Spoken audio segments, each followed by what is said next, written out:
अस्सलाम वालेकुम नाज़रीन, मैं इस वक्त मौजूद हूँ फतेह पार्क में, जहाँ पर बड़े ही अच्छे सिक्योरिटी के इंतजामात हैं और बगैर यहाँ पे फैमिली के किसी को इंटर नहीं होने दिया जाता।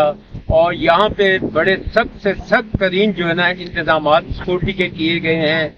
जैसे कि नाज़रीन, आजकल आप जानते हैं कि लोड शेडिंग की बड़ी प्रॉब्लम चल रही है हर इलाकों में, और लोग यहाँ पे टाइम पास करने के लिए अपनी फैमिलियों के साथ आते हैं और एंजॉय करते हैं। और ये देखिए, यहाँ पे बच्चों के लिए हर जगह जो है ना झूलों का इंतजामात किया गया है, और हर जगह जो है ना ये देखिएगा सिक्योरिटी के इंतजामात हैं, और छोटे छोटे बच्चों के लिए बड़े अच्छे यहाँ पे झूलों का इंतजामात किया गया है।